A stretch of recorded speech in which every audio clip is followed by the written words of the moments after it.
Bonjour à tous, ravi de vous retrouver pour ce numéro 25 de cette saison 2 des At Home. Nous en sommes à une longue série, mais dont on espère bien voir le bout du tunnel très, très prochainement. Néanmoins, on profite, entre guillemets, de toujours ce vecteur d'information qui est quand même bien utile pour partager avec vous un certain nombre d'informations concernant AGAS Patrimoine. Alors, on va commencer cette semaine par un petit détour sur les marchés en parlant de la remontée des taux et puis quelques chiffres clés aussi sur AGAS en France. On verra également que les fonds immobiliers se mettent aussi au label ISR, confirmant cela que ce n'est pas qu'un effet de mode, bien au contraire. On verra aussi les fonctionnalités qui évoluent sur MyPGA, encore et toujours. C'est un sujet qui n'est jamais complètement circonscrit. Donc ça, c'est important. Et puis, on verra également la forte montée en puissance des actes transactionnels en digital. Et enfin, on parlera un petit peu de communication. Alors tout d'abord, si on regarde la remontée des taux, donc vous savez que les taux sont résolument bas. C'est un euphémisme que de dire ça. On rappelle ici quand même sur le graphique de gauche ces courbes en fonction des différentes maturités. 2019, c'est à la courbe du haut en bleu soutenu, gris-bleu, la courbe du milieu, c'est 2020 et 2021, qui démarre quasiment calé sur la courbe de 2020, mais encore avec un petit peu plus de réduction, un peu plus basse, avec également une petite anomalie en début de courbe, c'est-à-dire des taux très court terme qui seraient un petit peu plus élevés que des taux un petit peu plus longs. Mais on n'est quand même pas dans des accidents de courbe très importants. On revoit ici à droite, s'il fallait le rappeler, les écarts qu'il y a eu entre différents pays. Et donc, on voit notamment les spreads qui furent importants sur l'Espagne et l'Italie, et puis une sorte de retour à la normale et de tir groupé. Néanmoins, le mouvement de remontée des taux est inscrit. On est dans cette phase-là, et vous savez que pour nous, industrie de l'assurance vie, ce qui est important, c'est le rythme de remontée des taux. Donc un rythme rapide de remontée des taux serait très, très difficile à supporter. Et c'est la raison pour laquelle on surveille cela comme le lait sur le feu, parce que ça risquerait de provoquer une désaffection des fonds en euros traditionnels, historiques, qui ont de la maturité. Les gens sortiraient des fonds en euros d'ancienne génération pour aller vers des fonds en euros de nouvelle génération parce qu'attirés par des taux plus élevés. Vous savez que hausse des taux égale baisse des cours. Et puis, si ce mouvement est important, lié aussi à ce rythme de remontée des taux, eh bien, la déstabilisation de l'industrie des fonds en euros pourrait s'en suivre, serait dommageable pour tout le monde, même si aujourd'hui le fonds euro a perdu son triptyque magique, qui est sécurité, rentabilité et liquidité. Et la rentabilité n'est plus au rendez-vous, ça n'est plus un contributeur de performance, c'est clair, mais ça reste un stabilisateur dans les allocations et c'est utilisé comme tel, notamment par les CGP auprès de leurs clients. Un mot également sur AGAS France. C'est un récent article. On a eu les honneurs de News Assurance sur les résultats d'AGAS en France, important, avec quelques chiffres clés qu'on avait déjà débattus et commentés ici. Je ne vais pas forcément y revenir, mais des chiffres qui sont plutôt salués comme étant extrêmement positifs, puisque je vous rappelle qu'on a pu même progresser par rapport à l'an passé, malgré les 8 mois d'atermoiement liés au Covid.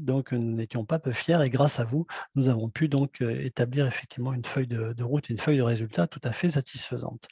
Regardons maintenant du côté des produits et des services. Vous savez qu'on a une politique de référencement qui est très intense. Vous savez également qu'on a une offre en matière de support immobilier, qu'il s'agisse de SCI, de SCPI, de SCI, de SCPI, d'OPCI et d'OPC foncière, qui est assez profonde.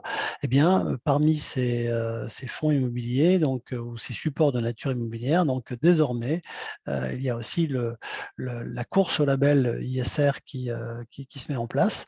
Et nous avons le plaisir d'avoir trois des 6 fonds qui ont été récemment labellisés ISR en 2020, qui font partie de notre offre, donc 2 SCPI et un OPCI.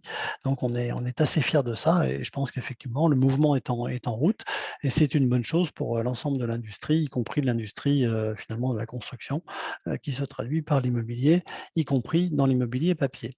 Donc plus d'ISR, plus de ESG. On sait également, on est revenu à plusieurs reprises lors de cette tribune, que c'est aussi générateur de surperformance.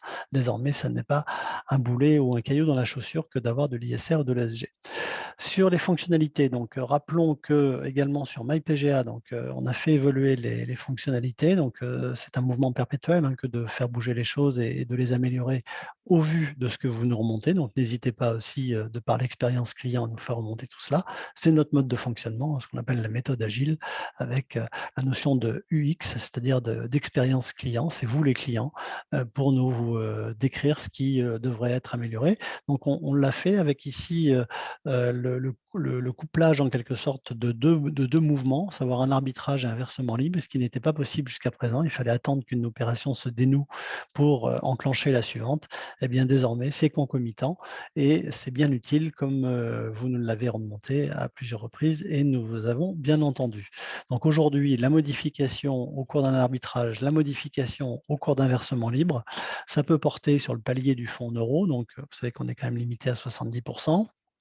On n'est pas très gêné par cette limite-là, puisque je rappelle que sur MyPGA, on est à 67% de mémoire sur les UC. Donc, on a une vraie solution qui permet d'héberger les UC et d'en faire la promotion de façon native. Donc, ça, c'est très important.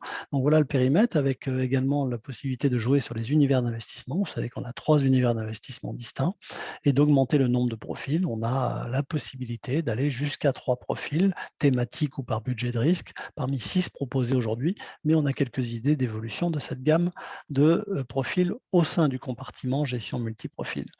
La vision des nouveaux frais donc, qui s'ensuivent suite à ces évolutions, à ces modifications, à ces changements d'options, ces changements de seuil, eh bien là aussi c'est automatique. Donc vous avez l'intégration et l'implémentation immédiate donc, de ce nouveau barème de frais de gestion, on s'entend, hein, à proposer aux clients bien évidemment, puisqu'on est dans un système un peu de pay as the drive, vous payez ce que vous consommez et on a un récapitulatif avec un petit détail donc, des frais sur l'adhésion donc, en cours de route, puisque vous savez donc que ces frais peuvent évoluer à la hausse comme à la baisse, fonction des options qui ont été choisies. Un petit rappel, ça fait pas de mal sur l'assurance vie et la capitalisation. Qu'est-ce qu'on a en digitalisé? Qu'est-ce qui est encore en cours de déploiement? Vous l'avez ici en fonction du papier, de la pré-saisie, de la signature électronique, d'O2S avec les passerelles digitales avec nos amis d'Harvest. Bah, écoutez, voilà, vous avez un panel assez large quand même de solutions qui sont proposées et vous voyez que la plupart des cases sont cochées pour être en digital. Manque encore, mais on va y travailler bien sûr. La case des rachats partiels notamment et des avances, mais c'est forcément le sujet à venir très prochainement, ainsi qu'en matière de retraite, vous le voyez ici, notamment sur Perzen, focalisons-nous là-dessus, c'est évidemment là-dessus que sont les enjeux. Eh bien, là aussi, on a des évolutions donc, qui sont tout à fait prochaines. Et d'ici fin juin, vous aurez également des évolutions tangibles sur les actes digitaux en ligne, donc sur le Perzen, dont je rappelle que l'adhésion est full digital aujourd'hui, mais pas que. On est déjà sur les versements libres, les versements programmés, sur les arbitrages libres également, et qui sont donc tout prochains à venir en version digitale. Donc, a priori, on devrait pouvoir faire ça d'ici fin juin, ou en tout cas en tout début juillet. De la même façon, sur les actes dématérialisés, on vous faisait un focus il n'y a pas très longtemps sur le fait qu'il y ait 76% des arbitrages qui passaient en ligne, mais seulement 36% des souscriptions et adhésions. Mais écoutez, on a le grand plaisir de vous montrer ici ce graphique où on voit que depuis le début de l'année, on est passé à 58% et que sur le mois d'avril, par exemple, il n'est encore peut-être pas terminé, certes, on est à 72%. Vous imaginez, 72% des souscriptions adhésions qui passent en ligne. On était déjà à 65% en mars. Donc une évolution et une rapidité de cette évolution qui est absolument phénoménale. Donc évidemment, ça va dans le sens de plus de productivité, plus de rentabilité, plus de temps commercial gagné pour vous, puisque vous savez que le full digital, c'est aussi moins d'instances. En matière de communication, enfin, on vous rappelle que nous avons le prochain e-forum qui va être enregistré le 5 mai de mémoire, donc il sera diffusé que 4 ou 5 jours plus tard, avec l'ensemble de nos partenaires, enfin un certain nombre un collège de partenaires qui travaillent avec nous sur le monde de l'immobilier, qui seront interviewés par votre serviteur pour nous donner la tendance, les faits marquants et puis les perspectives, ainsi qu'un zoom sur leurs fonds de nature immobilière très prisés par vous vous, que ce soit des SCI, des SCPI, des OPCI ou des OPC foncières. Enfin, là aussi, on est très fiers de vous annoncer que Persen a obtenu un nouveau trophée, donc via le revenu, qui, le mettent donc, là aussi en pole position et qui, rajoute un plébiscite de plus, sachant que le meilleur plébiscite pour nous, c'est, le succès finalement commercial de ce Persen et implicitement, donc c'est vous qui nous donnez ce blanc-seing et ce plébiscite et corrélativement donc, vos clients. Donc c'est ça qui nous fait, avancer, qui nous fait vibrer. Écoutez, je mets fin à cette, communication également pour vous retrouver donc, la semaine prochaine, j'allais dire, même chaîne, même heure, mais, surtout, d'ici là donc, prenez soin de vous, c'est très important. Je pense que la fin du tunnel n'est pas loin et donc on s'en réjouit tous. Je vous souhaite une bonne soirée et à très bientôt, à la semaine prochaine. Au revoir.